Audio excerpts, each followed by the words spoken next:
Today on Rappler.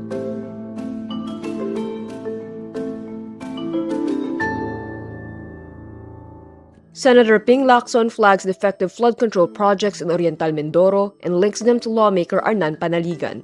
The United States requests the extradition of Apollo Quiboloy. Former President Rodrigo Duterte reiterates his request to the ICC to be temporarily free. Senator Kiko Pangilinan calls for the arrest and blacklisting of consignees and brokers involved in smuggling. And Jollibee says fraudulent third parties were behind its viral burger blowout raffle controversy.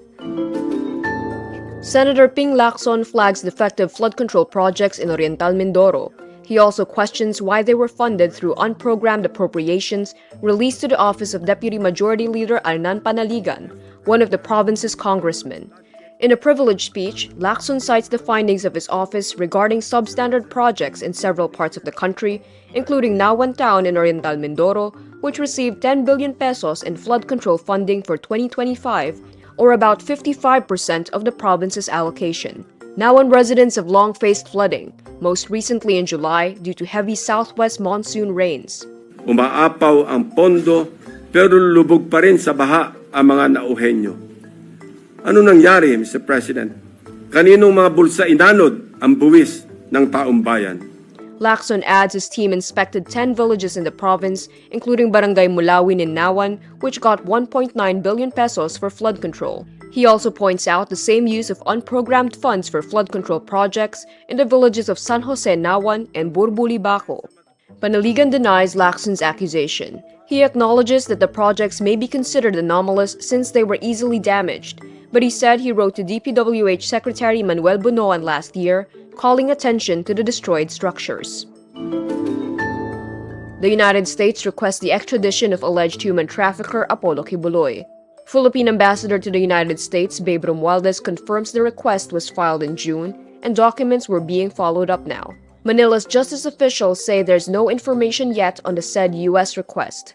Rodrigo Duterte allied and doomsday preacher Quiboloy was arrested in September 2024. He is facing criminal cases in the country, a human trafficking case at a Pasig City court, and separate cases of sexual abuse of a minor and child in Quezon City.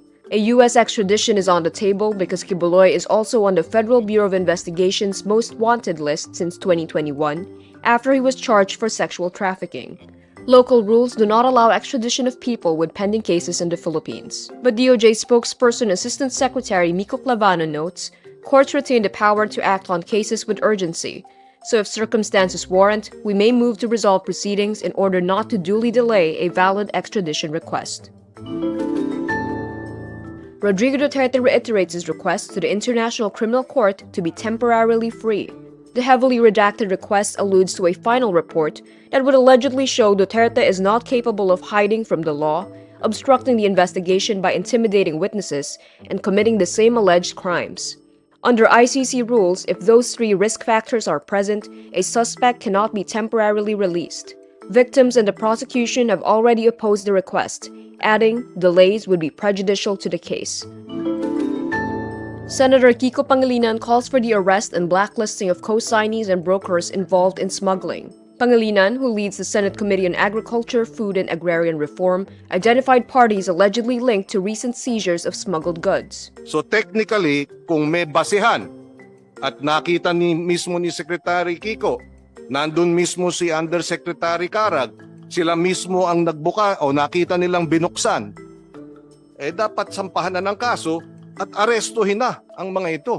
Pangilinan named the following consignees and brokers on his list. Economic sabotage is defined as actions that disrupt the economy by causing fake shortages, allowing too many imports, or manipulating prices and supply. During the hearing, Chu Laurel says the Department of Agriculture should have some enforcement powers since they know who the violators are. Jollibee issues another statement after its viral burger blowout raffle controversy, as online users suspected the promo's Week 3 major prize winners were fake, AI-generated names. In a now-deleted Facebook post, Jollibee posted winners with odd-sounding names, like Hobby Dynamics, Oral Murphy, Elfrida Winthesser, Gwen Stefani Oliveira, Giovanni Hickel, and Alexander Heathcote.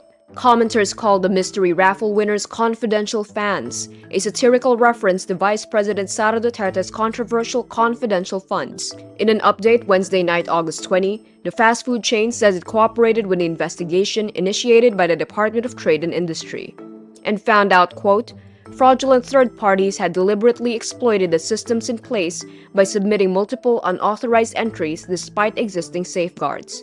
It also assures customers the issues raised were, quote, fully addressed. It adds, it reinforced its verification and validation process in adherence to DTI's directives to prevent similar incidents in the future. Jollibee says a redraw will be conducted for the Week 3 winners. Meantime, online users are still skeptical about the legitimacy of the promo. And that's today's wrap. I'm Kara Oliver. Thank you for watching. Click the link below for the full story. Follow us on Rappler's YouTube, Facebook, X, Instagram, and TikTok.